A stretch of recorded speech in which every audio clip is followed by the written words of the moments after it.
nós ossos que aqui estamos, pelos vossos esperamos. Assim reza a legenda de boas-vindas da Capela dos Ossos de Évora.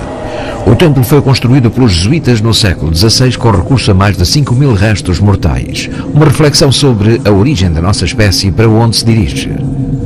A ciência estima que nós, os seres humanos, temos cerca de 7 milhões de anos. Mas só a partir de Darwin, já no século XIX, percebemos que não somos a espécie eleita, mas uma espécie única entre várias outras espécies únicas, mas sem dúvida maravilhosamente inteligentes. Capazes de adaptar objetos, de fazer fogo, de moldar metais e de construir rodas. ¿Terá sido mesmo tudo ideia nossa? Parece que en efecto, en el pasado de la humanidad, en un momento embrionario de lo que podemos considerar el paso del homínido al hombre, hay una especie de injerencia externa. ¿Qué? ¿Cómo nace la inteligencia? Es más, ¿por qué no hemos encontrado ninguna evidencia que permita explicar algunos de los grandes enigmas sobre los que se sustenta el fundamento mismo de la civilización, la domesticación de animales? No hay una explicación. ¿Cuándo? ¿Cómo comenzó eso? ¿Cómo comenzó la agricultura? Nadie ha encontrado una evidencia. Se encuentra la agricultura de repente en todas las partes del globo, pero si examinamos las leyendas, se dice que son traídos por dioses. La cosa es, ¿los dioses los imaginaron o tuvieron una intervención real?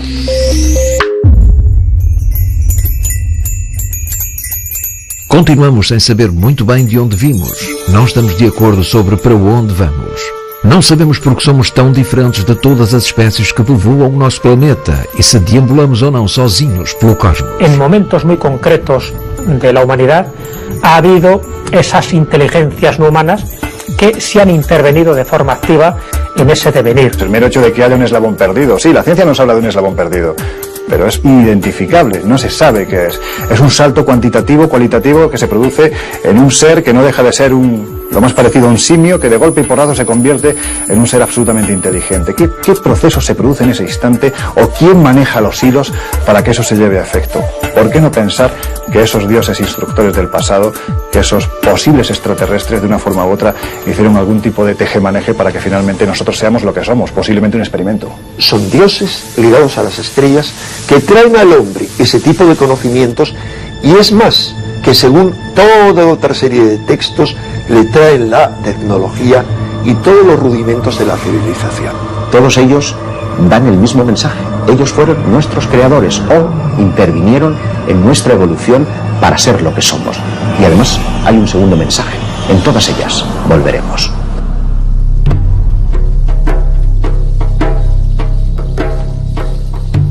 Desde o norte de Portugal e a Galiza até ao Levante Peninsular, encontramos uma das manifestações artísticas mais representativas da Idade do Bronze, os petróglifos.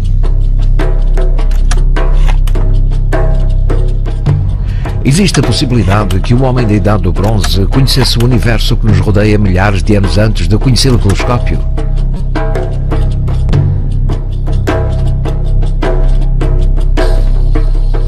Los petroglifos nos muestran alineaciones planetarias, nos muestran constelaciones lejanas, nos muestran incluso formas que podemos relacionar con galaxias.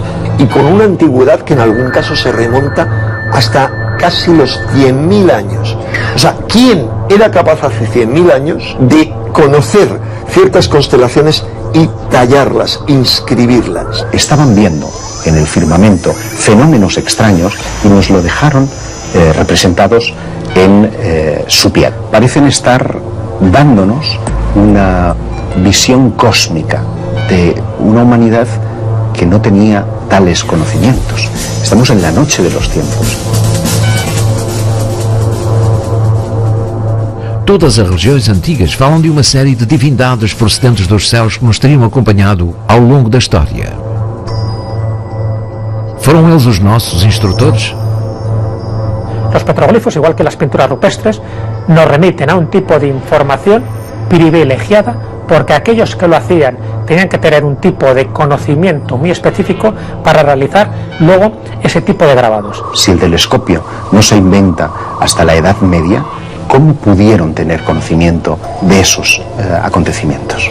Entiendo que petroglifos como por ejemplo los que nos encontramos en Galicia, en Campo Lameiro, donde además observamos esas extrañas espirales, esos fenómenos cosmológicos que también allí se representan, pues verdaderamente es porque el hombre del pasado algo veía, porque además atendamos a que el que representa eso ahí es lo más parecido a lo que podemos denominar un hombre de poder, un chamán, ¿no? El que tiene el acceso al conocimiento, el que sabe, esa es la traducción de la palabra chamán. Cuando estudiamos todo ello, vemos claramente que está señalando a determinadas estrellas.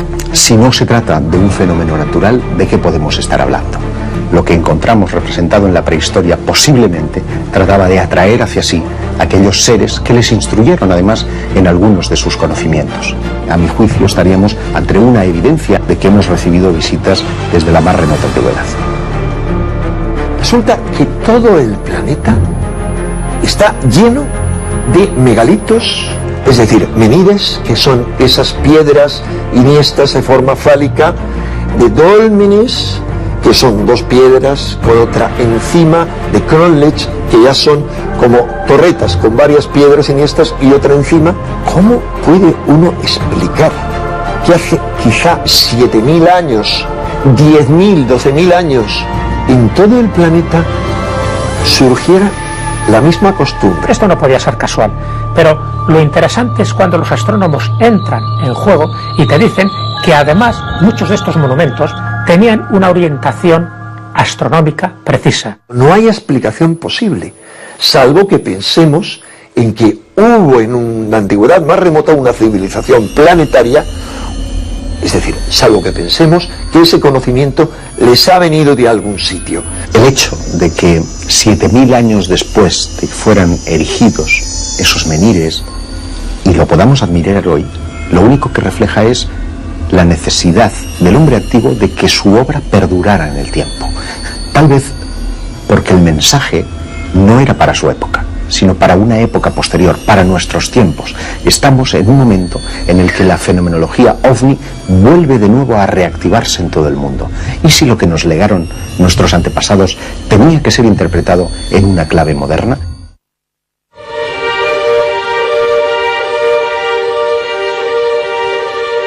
El fenómeno ovni está interaccionando con el ser humano desde que el hombre es hombre, o incluso pudo llegar a participar activamente en su creación. A día de hoy no se conoce el eslabón perdido entre el homínido y el hombre, y es posible que pudiese haber una intervención extraterrestre en la creación del ser humano.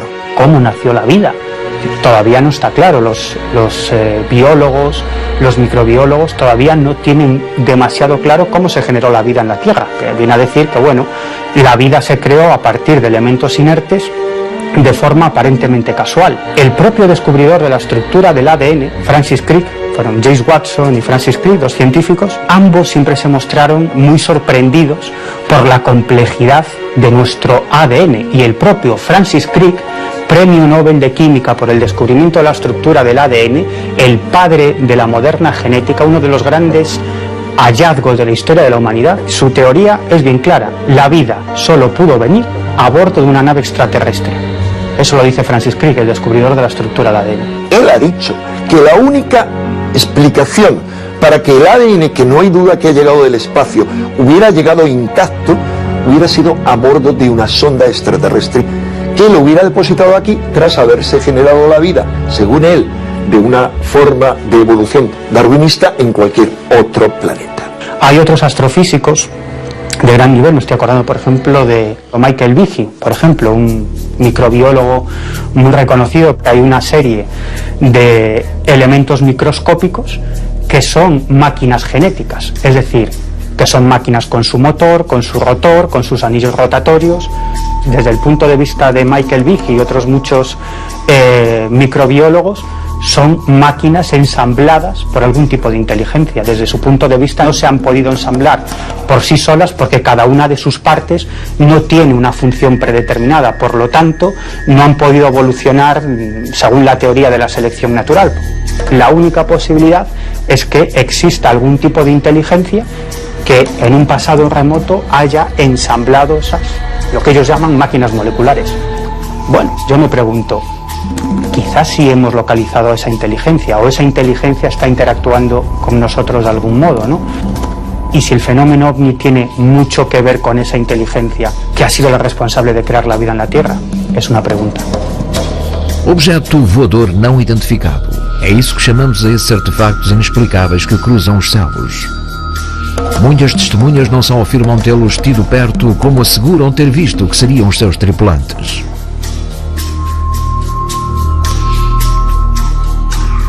Si tuviéramos que establecer por parte de la ufología más científica una élite, un podium, ¿no?, de testigos, sin lugar a dudas los pilotos serían los que estarían en primer lugar.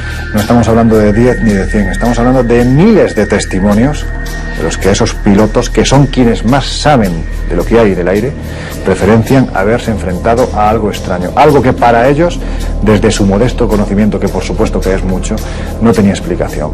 Apesar de haver muitas ocasiões em que o fenómeno OVNI se cruzou no caminho de pilotos civis e militares e ficou retratado nos radares, este continua a ser o maior tabu no mundo da aviação. Em 1957, que envolve o então capitão Lemos Ferreira, que mais tarde vem a ser general e depois chega a ser chefe de Estado-Maior da Força Aérea. Estamos a falar de um caso em que ele ia fazer um voo de treino noturno, com mais 3 sargentos. Isto a cerca de 25 mil pés, tudo corre normalmente.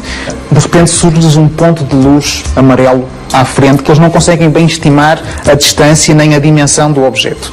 E assim que eles ligam o radar, aparece-lhes uma bola luminosa à frente, que começa nitidamente a brincar com o avião, que a aproximar-se, a fugir, coisa e tal. O cockpit completamente iluminado.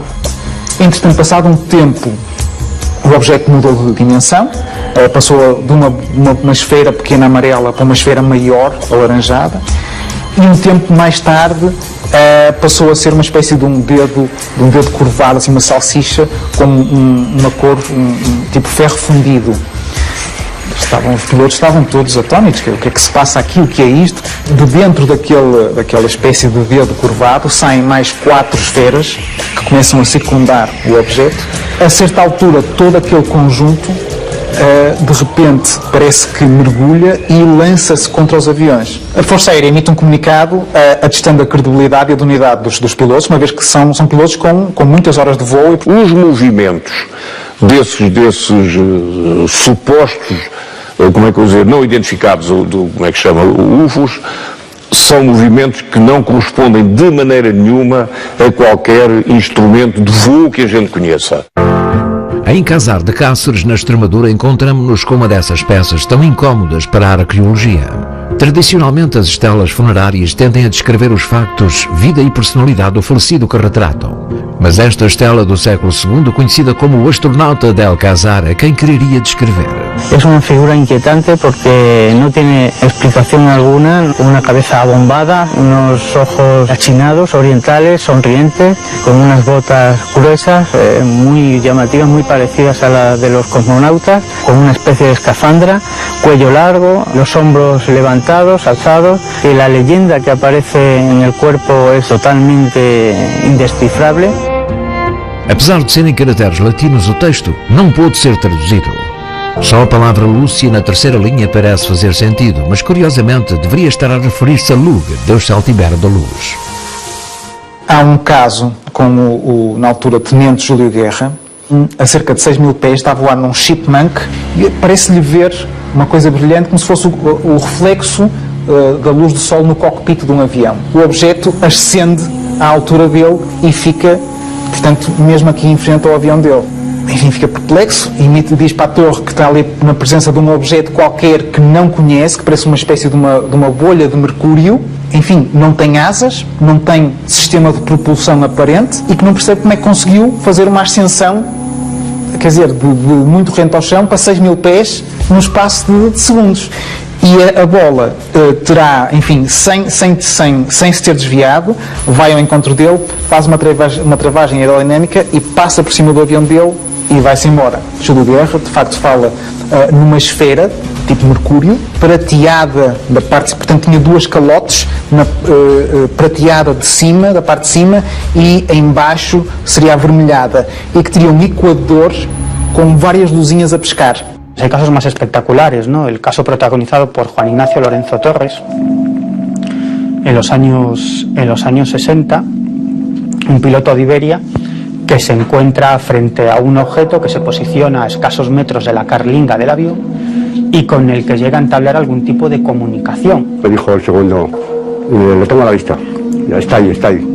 Y cuando miramos hacia afuera, vimos una luz impresionante, que era como un balón con dos luces laterales, que venía a rumbo de colisión.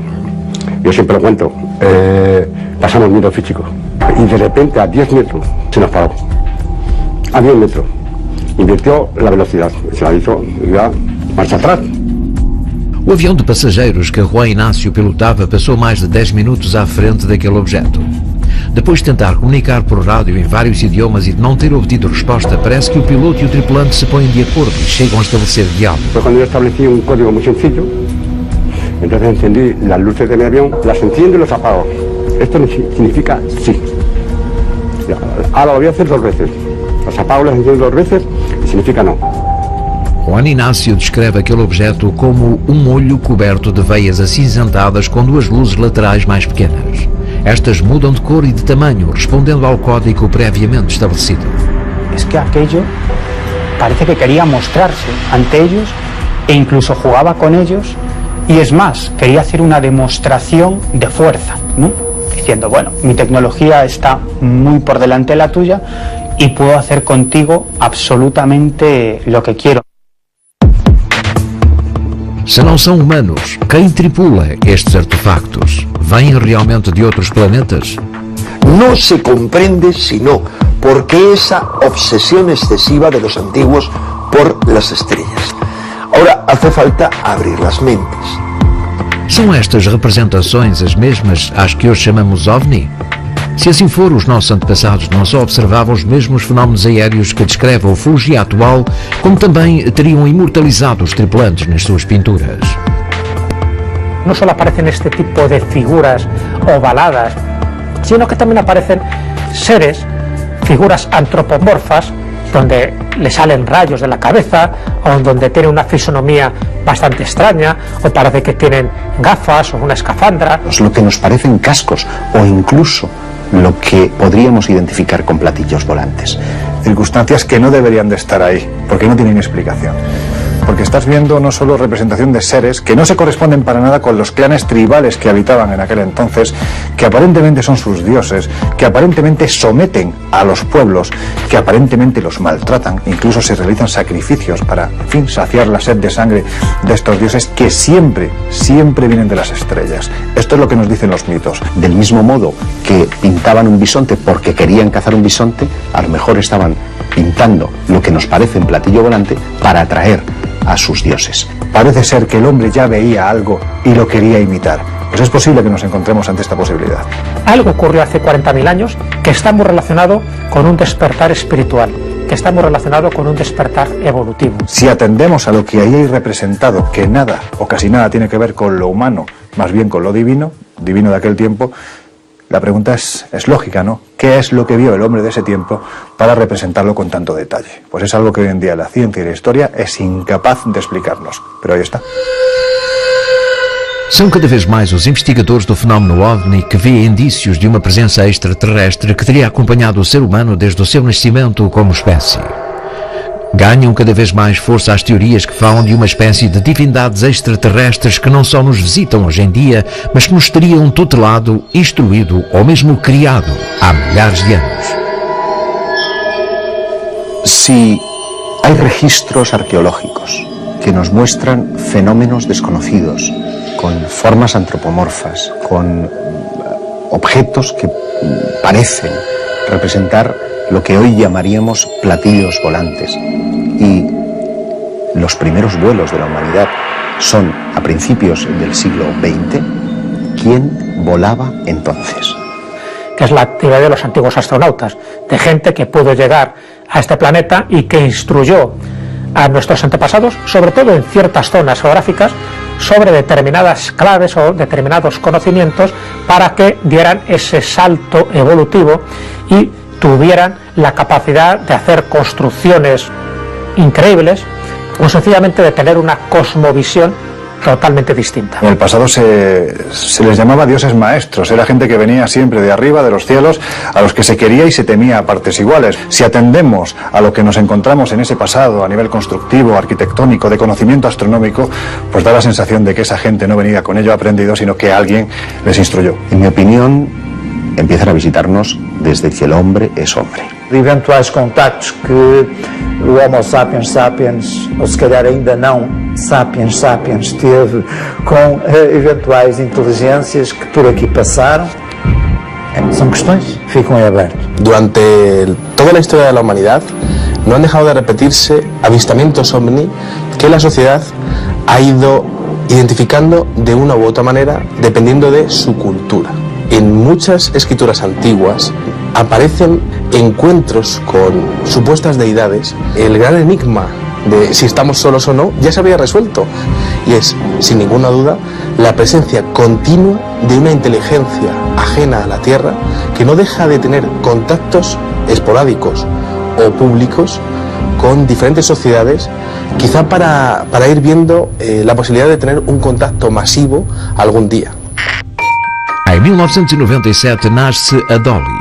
Os seus criadores conseguiram que pela primeira vez um animal se reproduzisse de maneira completamente diferente da natural, fazendo com que as células de uma ovelha adulta realizassem uma viagem até à sua infância e produziram um animal diferente, mas geneticamente idêntico, um clone.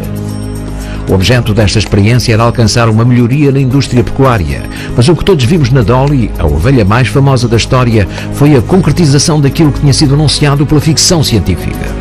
The cloning research, when we began the projects in just before 1990, if we had said that our objective was to produce a cloned adult, people would have laughed because it was just considered to be totally impossible.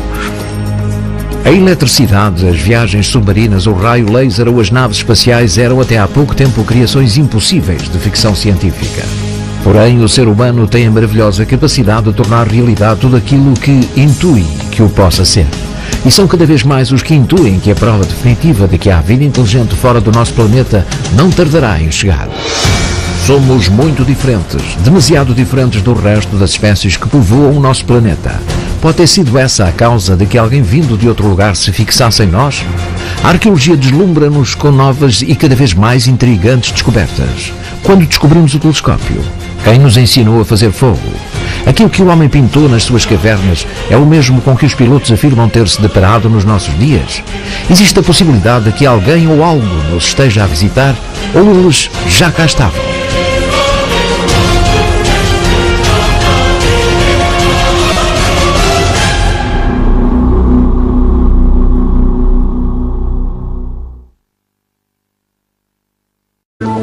Nace la inteligencia.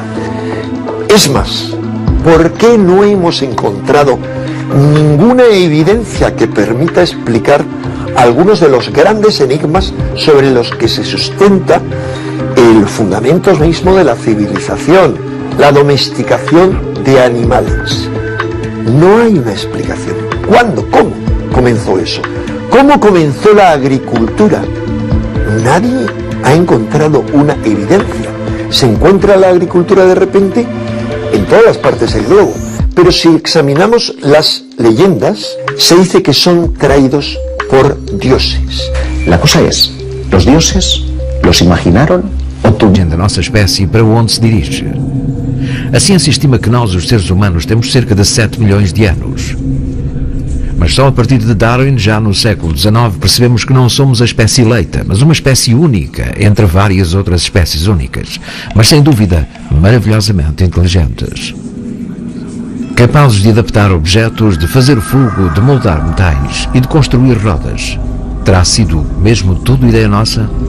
Parece que en efecto, en el pasado de la humanidad, en un momento embrionario de lo que podemos considerar el paso del homínido al hombre, hay una especie de injerencia externa. ¿Qué? ¿Cómo?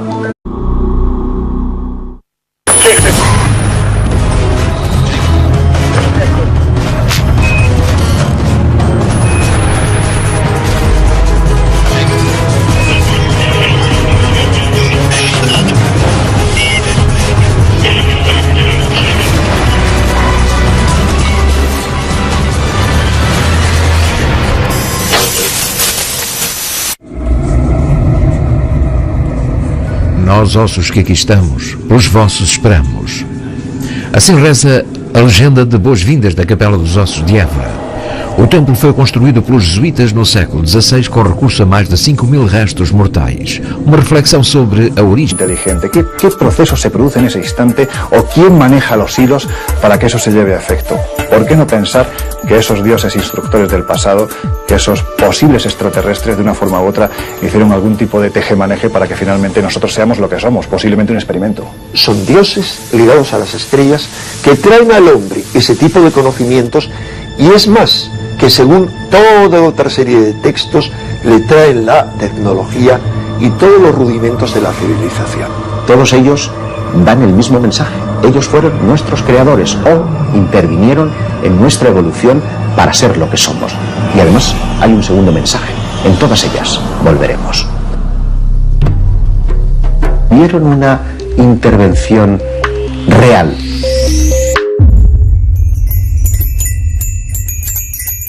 Continuamos sem saber muito bem de onde vimos. Não estamos de acordo sobre para onde vamos. Não sabemos porque somos tão diferentes de todas as espécies que povoam o nosso planeta e se deambulamos ou não sozinhos pelo cosmos. En momentos muy concretos de la humanidad ha habido esas inteligencias no humanas que se han intervenido de forma activa en ese devenir. El mero hecho de que haya un eslabón perdido. Sí, la ciencia nos habla de un eslabón perdido, pero es inidentificable, no se sabe qué es. Es un salto cuantitativo, cualitativo, que se produce en un ser que no deja de ser lo más parecido a un simio, que de golpe y porrazo se convierte en un ser absolutamente